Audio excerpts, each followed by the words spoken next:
suit, and without delay we passed out to the carriage.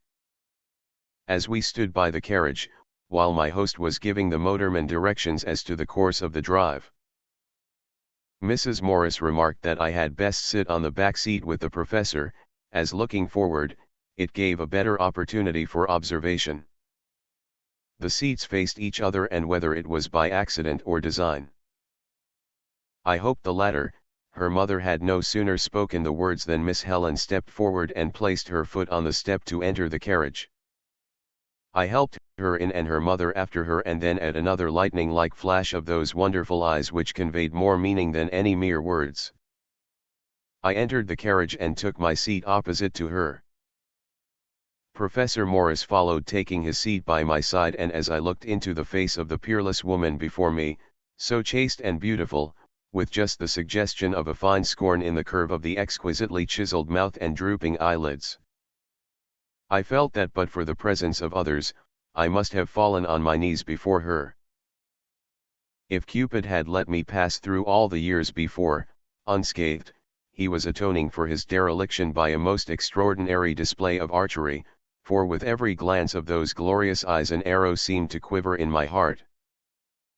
Never having experienced the sentiment, sensation, or whatever it is of love, my resources in that direction were untouched, and I came to it like a strong man to a race. I had known this woman less than 2 days, and already I felt as if I had known and loved her for years, so impressed upon my heart was every feature of her face and every speaking glance of those marvelous unfathomable eyes. Indeed, by some strange consciousness it began to dawn upon me that I had looked upon that face and into those eyes before. Was there truth in the theosophical philosophy of Plato, or had I seen her in a dream? It seemed incredible to me that I had looked upon her for the first time, only the day before. It could not be. I could not in so short a time have become so familiar with every lineament and every changing expression of quick intelligence. When we left my friend's door, we did not go towards the capital but in another direction, through streets I had not seen before. The houses were unpretentious as a rule, built of brick and stone mostly, and everywhere there was an appearance of comfort without ostentation.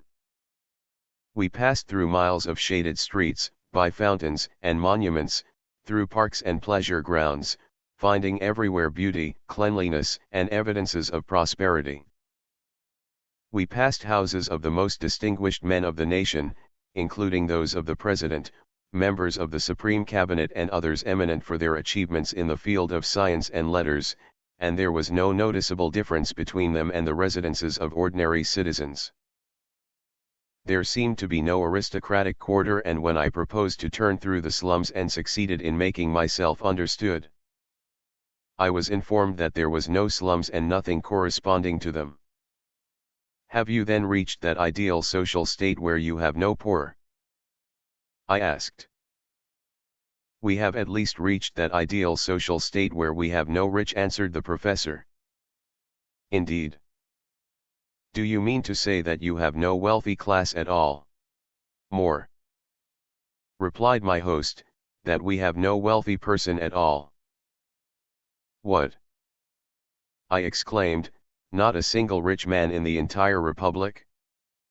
Not a single rich man, woman, or child in the entire republic, and never can be, was the answer. I shall not argue about this, I remarked after a few minutes' reflection, and whether or not it is a desirable condition, it is certainly a peculiar one for a country like this, that seems to be blessed, not only with material resources of every description, but with the skill and energy to utilize them to the last degree. Will you explain to me why it is that in such a country a man of industry and good judgment does not grow rich as elsewhere in the world? For the same reason that a man does not lift himself over a stile by the straps of his boots, answered the professor facetiously. Simply because it is a feat impossible of accomplishment. But why? The conditions seem to be most favorable. In the first place, said the professor, if it were not for debt, interest, and unearned increment, men could not become rich even where they are not restrained, and in the second place, here, where we have none of these evils, we anticipate the possibility of such a thing by legislation which renders it impossible. That is what I wish to understand. How do you evade these evils as you call them, on the one hand and anticipate them on the other? Well, replied the professor, besides having no debt, interest, or unearned increment, which condition itself is a bar to wealth, we have a graduated income tax which would reach the point of confiscation before even moderate wealth, according to your standards, is attained.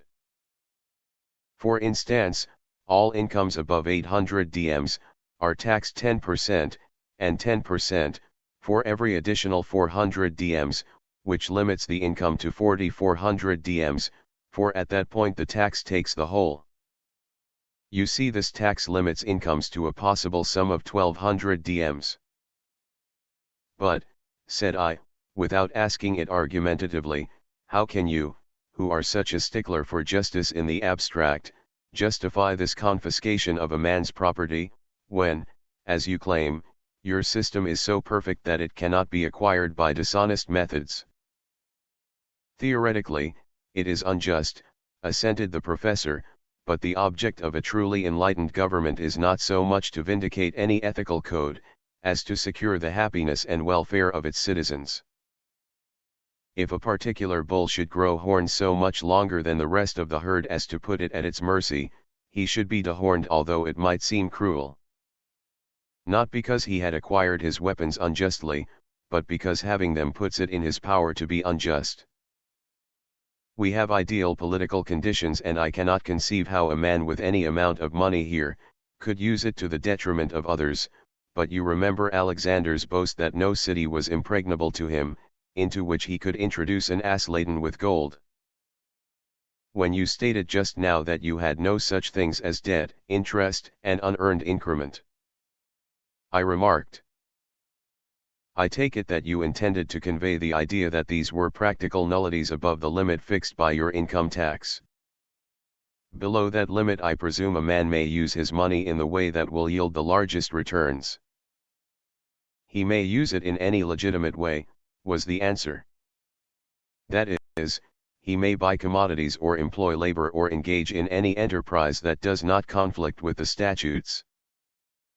My statement, though, was absolutely true. There is no such thing as debt, interest, and unearned increment even in the most limited sense. Then you have no credit system at all? I asked. Our people do not know the meaning of the word credit, when applied to commercial transactions, replied the professor. A man cannot become a debtor or creditor because the law does not recognize any such conditions. The nearest approach to it is the binding force of contracts, but the statutes have been so carefully framed that the obligations of contracts cannot be made to partake of the nature of debt. There being no such thing as debt, there can of course be no such thing as interest. And as by the national exchange system, nothing can be sold for more than the average cost of production, one man cannot make much money off of another man's labor. It seems then, that one object of your government is to keep the people poor. The object, answered the professor, is not to keep the people poor, but to keep them in such a condition of equality that one class cannot take advantage of another. But wealth and poverty are purely relative terms, and it cannot be said that the object is any more to keep them all poor than to make them all rich. And when I said that we had no rich people, I meant according to your standard and that of the old world. In the truest sense, our people are for the most part all rich, having a country abounding with resources of every kind which have been utilized, and being protected from taxes, interest, and every form of oppression that could rob them of the fruits of their labor. And do you mean to say that you have no taxes either? I asked incredulously. Practically none, my friend answered. We have a graduated income tax, but only in theory, as there is no opportunity for its application, and it was only enacted to guard against unforeseen contingencies. There is a tax too, on all unused land of 5%, of what it is capable of producing, that being what the state would get from it if it was cultivated. But as this results in the government owning all of the unused land, and as any citizen can take possession of and hold all that he can use, free of charge to himself, his heirs and assigns forever, that tax is practically inoperative. Really? I exclaimed, the more I learn of this wonderful country, the more I am amazed. But if you have no taxes, tell me how this model government is supported. The Bureau of Subsistence and the Department of Public Utilities supply the means necessary for the expenses of the government, answered the professor. Will you explain to me how this is done? I asked. It certainly must be a very complicated system. On the contrary, replied the professor, it is so extremely simple that every merchant and farmer in your country puts it in practice in the conduct of his business. Freight and passenger tariffs on the railroads, canals, and navigable rivers, and lighting, power, telephone and express services and franchises yield the Department of Public Utilities a sufficient sum, together with the profits derived from the national exchange system, to meet all the expenses of government. I see, said I, the profits of all this business go to the government. Yes, to the government, answered my friend, for to use a fiction of this kind is a convenient way to express the aggregate ownership of the people. I can see but one difficulty, I remarked, and that is in adjusting these tariffs and profits, as it is impossible to tell what they will yield. That presents no difficulties, was the reply, as the tariffs and percentages for the ensuing year are based on the expenses of the government the year before. For instance, the total cost of operating the government last year was about 200 million DMs, of which about 5.5 million are used in defraying the expenses of the government proper, and the balance in operating its exchanges and utilities. Assuming that the business of these departments will be the same this year as last, it is a simple arithmetical problem to fix the tariffs to raise the necessary amount.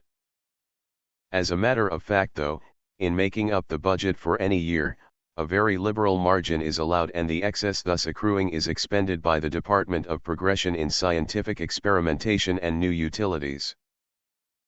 You say the actual cost of government last year, outside of running your railroads, exchanges and other utilities, was about 5.5 million DMs. What is a DM? It is the value of a day's work and is the unit of our financial system. It is about the value of an American dollar. And what is the population of the Republic? A little over 50 millions.